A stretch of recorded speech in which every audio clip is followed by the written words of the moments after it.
नमस्कार मित्रांनो, आज चैत्र नवरात्रीचा 7वा दिवस. आज काल रात्री देवीची पूजा केली जाते. असं म्हणतात की प्राचीन काळामध्ये शुंभ आणि निशुंभ नावाचे दोन अत्यंत शक्तिशाली राक्षस झाले. त्यांनी देवांना हरवून स्वर्गावर ताबा मिळवून घेतला होता. त्यांच्या सैन्यामध्ये एक अत्यंत भयंकर राक्षस होता, रक्तबीज नावाचा. त्याची विशेषता म्हणजे अशी की त्याच्या रक्ताचा थेंब जिथे जिथे पडायचा तिथनं एक नवा रक्तबीज निर्माण व्हायचा. देव खूप त्रासले. तेव्हा देवीनी भयंकर आणि उग्र रूप असं धारण केलं आणि तिने रक्तबीजशी युद्ध करायला सुरू केलं. तिने एक युक्ती वापरली. रक्ताचा थेंब पडायच्या आधीच ती तो रक्ताचा थेंब पिऊन टाकायची, जेणेकरून की नवीन रक्तबीजचं निर्माण होणं बंद झालं आणि नंतर देवीनी रक्तबीजचा वध केला. तर बघूया काल रात्री देवीची आणखीन भरपूर माहिती. काल रात्री देवीला आपण अंधार आणि भीती नष्ट करणारी शक्ती मानतो. तिचे रूप भयंकर आणि भीतीदायक वाटू शकते, पण ही देवी आपल्याला शिकवते की भीती ही आपला सर्वात मोठा अडथळा आहे आणि भीतीवर विजय मिळवणेच खरी ताकद आहे.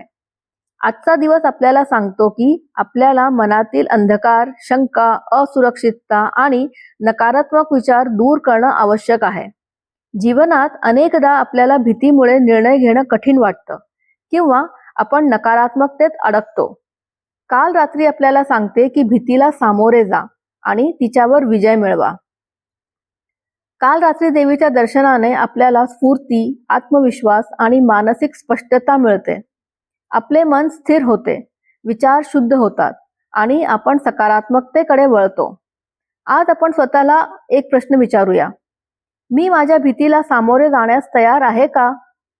मी नकारात्मकतेवर विजय मिळवून सकारात्मकतेकडे वाटचाल करतो का? तर मित्रांनो, भीतीपासून मुक्त व्हा, अंधकारवर विजय मिळवा आणि जीवनात आत्मविश्वासाने पुढे जा. काल रात्री आपल्याला शिकवते की अंधार कितीही गडद असला तरी आपल्या मनातील एक छोटासा प्रकाशही त्याला दूर करू शकतो.